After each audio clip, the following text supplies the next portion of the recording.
সৌন্দর্য দেখে আমার ভিতরে ভিতরে খুব শান্তি অনুভব হচ্ছিল। ট্রেন নিজের গতিতে চলতে শুরু করেছিল। আমি জানলা দিয়ে বাইরে তাকিয়ে দেখলাম ঘন জঙ্গল, তার উপরে পূর্ণিমার চাঁদজন স্বর্গের মতো মনে হচ্ছিল। আমি কিছুক্ষণ চুপচাপ বাইরের দৃশ্য দেখতে লাগলাম আর গুনগুন করে গান গাইছিলাম। এরপরে আমার হঠাৎ করে খেয়াল এলো যে অনেক সময় পার হয়ে গেছে, কিন্তু আমার স্বামী এখনও অবধি আমার কাছে কেন আসছে না। আমি সমস্ত কিছুই ভাবছিলাম। তখনই আমার কেবিনের দরজায় কারো আসার শব্দ শুনতে পেলাম। আমি বুঝে গেলাম যে আমার স্বামী আসছে। আমি তাড়াতাড়ি করে সোজা হয়ে বসে পড়লাম আর নিজের ঘুমটা আস্তে আস্তে করে মাথায় উঠিয়ে দিলাম। আমার স্বামী ভেতরে এসে পড়ল। এরপরে ওর নিজের মুকুট খুলে এক সাইডে রাখল। আমার মনে হয়েছিল ও আমাকে কোনো না কোনো কথা তো অবশ্যই বলবে, আর আমি প্রথমবার নিজের স্বামীর গলার আওয়াজ শুনতে পাব। আমি চুপচাপ মাথা নিচু করে বসে রইলাম। সে নিজের পাঞ্জাবি খুলে আমার সামনের সিটে রেখে দিল। তারপরে চুপচাপ আমার পাশে এসে বসে পড়ল। এরপরে সে আস্তে আস্তে আমাকে ছোঁয়ার চেষ্টা করল আর আমার চুলকে এক সাইডে করে দিল। তার এরকম করাতে আমার মধ্যে একটা অদ্ভুত রকমের ঢেউ খেলে গেল। আমার এরকম মনে হচ্ছিল যে আমি যেন কারেন্টের শক খেয়েছি। লজ্জায় আমার চোখ বন্ধ হয়ে গেল। আমি ভাবতে লাগলাম, এটা কি এত তাড়াতাড়ি এসে সাথে সাথে সবকিছু করতে শুরু করে দিয়েছে। আমার তো মনে হয়েছিল যে এ আমার সাথে কিছু সময় কথা বলবে, তারপরে কিছু সময় আমার প্রশংসা করবে, কিন্তু এ তো এরকম কিছুই করল না, এসেই শুরু করে দিল। তখন আমি ভাবলাম হয়তো হতে পারে যে আমার স্বামী আমার জন্য খুব বেশি অস্থির হয়েছিল, এই কারণেই ওর দেরি সহ্য করতে পারছে না। এরপরে আমার স্বামী আমাকে ঘুরিয়ে তার দিকে বসালো আর আমার মুখ নিজের দুহাতে নিয়ে খুব গভীরভাবে দেখতে লাগলো। আমি মুখে হালকা হাসি নিয়ে আস্তে আস্তে আমিও নিজের চোখ উঠলাম আর এক নজর নিজের স্বামীর দিকে তাকালাম। যখন আমি আমার স্বামীকে দেখলাম তখন তাকে দেখে আমার মন খুব খুশি হয়ে গেল, কেননা আমার স্বামী দেখতে খুব হ্যান্ডসাম, যেরকম আমি মনে মনে চাইতাম সে একদম সেরকমই ছিল। এটা দেখে আমি খুব খুশি হয়ে গেছিলাম যে কমসে কম ভগবান আমাকে মনের মতো একজন জীবনসাথী দিয়েছেন। ওনা তো শুধু দেখতে ভালো ছিল, বরং ওর হাইট, শরীর স্বাস্থ্য খুবই ভালো ছিল। ওর পেশিবহুল শক্তিশালী হাত আমাকে ভিতরে ভিতরে অস্থির করে তুলেছিল। এরপরে ও আমার শরীর থেকে এক এক করে গহনা খুলতে লাগলো।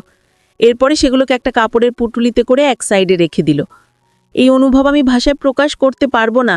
আর আমার স্বামী যেরকমভাবে অস্থির হয়ে আমাকে কাছে পেতে চাইছিল, সেটা আমাকেও খুব খুশি করে দিয়েছিল, কেননা ও আমার সময়েরও পুরো খেয়াল রাখছিল। আমি খুব খুশি হয়েছিলাম, আর আমিও আমার স্বামীর সাথে সম্পূর্ণরূপে সাথ দিয়েছিলাম। এদিকে ট্রেন খুব স্পিডে ছুটছিল আর ওদিকে আমরা আমাদের কাজে জমেছিলাম। এরপরে না জানি কখন এতক্ষণ পরিশ্রম করার ফলে কখন যে আমার চোখ লেগে গেল সেটা আমি বুঝতে পারিনি। সকালের দিকে আমার কামরার বাইরে হালকা হালকা কথা বলার আওয়াজ শুনতে পাচ্ছিলাম, যেটা শুনে আমি তাড়াতাড়ি করে উঠে বসে পড়লাম। এরপর আমি লক্ষ্য করে দেখলাম যে আমার স্বামী কেবিনের মধ্যে নেই।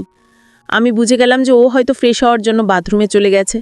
আমি তাড়াতাড়ি করে নিজের কাপড় বদলালাম আর নিজেকে ঘুমটায় ঢেকে নিয়ে যখন বসলাম, তখনই আমার শাশুড়ি, নন্দ আর আমার শ্বশুর হন্দদন্তয়ে আমার কেবিনের মধ্যে ঢুকে পড়ল।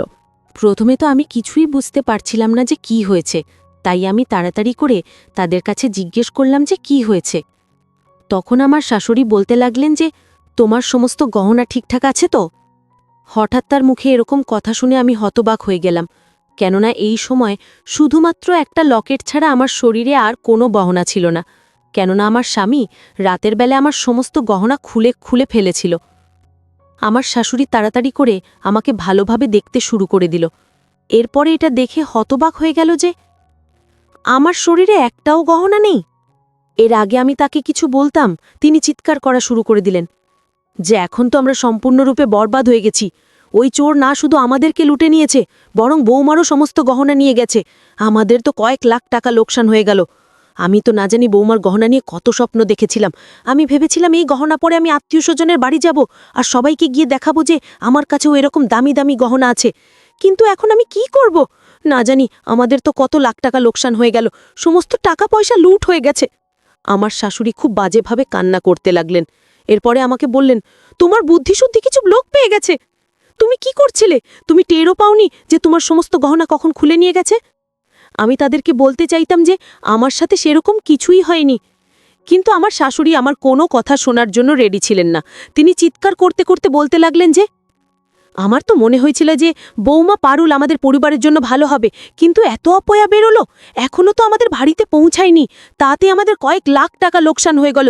যদি আমি আগে জানতাম যে এর পাপড়া আমাদের জন্য অশুভ, তাহলে আমি কখনোই আমার সমিতের জন্য একে নিয়ে আসতাম না।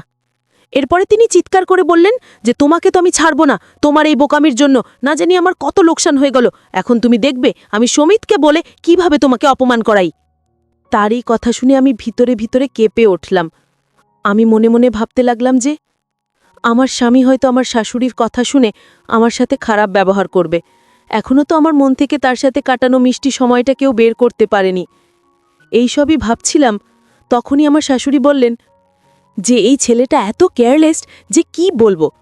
তখনই দুটো লোক আমার কেবিনের মধ্যে ঢুকল, যার মধ্যে একজন লোকের গায়ে তো শুধু একটা গেঞ্জি ছিল, আর দ্বিতীয় লোকটার গায়ে কোনো কাপড়ই ছিল না, আর সে ঠিকভাবে হাঁটতেও পারছিল না।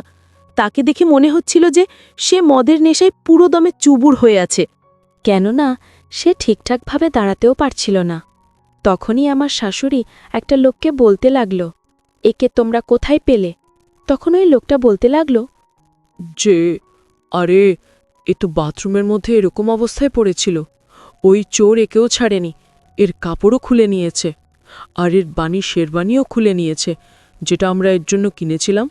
সেই চোর সেই শেরবানিটাও নিয়ে পালিয়েছে। আমি এইসব শুনছি। তখনই আমার শাশুড়ি ওই লোকটাকে বলতে লাগলো যে দেখ সমিত, তোর নতুন বউ কতটা বোকা মতো কাজ করেছে। এর নিজের সমস্ত গহনা ওই চোরের হাতে তুলে দিয়েছে। যখন চোর ওর গহনা চুরি করে নিয়ে যাচ্ছিল, তখন তো এর চিৎকার চেঁচামেচি করা উচিত ছিল, কিন্তু এ তো না জানি কি ঘুম ঘুমিয়েছিল যে ও কিছুই টের পায়নি। আমার শাশুড়ির মুখ থেকে এই কথা শুনে আমি তো হতবম্ব হয়ে আস্তে আস্তে নিজের চোখ তুলে সেই লোকটাকে দেখলাম, যাকে আমার শাশুড়ি সমিত বলে ডাকছিল। লোকটার চেহারা দেখেই আমার তো মাথা ঘুরে গেল, কেননা যাকে তিনি সমিত আর আমার স্বামী বলছেন, সে তো সেই লোক না যে আমার সাথে কালকে রাতে বাসর রাত কাটিয়েছে, আর যাকে আমি নিজের স্বামী ভেবে আমার সমস্ত কিছু লুটিয়ে দিয়েছি। এ তো একটা মোটাসোটা দেখতে লোক ছিল, যে কিনা নেশাতে মাতাল হয়ে আছে। একে দেখেই আমার সমস্ত স্বপ্ন ভেঙে চুরমার হয়ে গেল।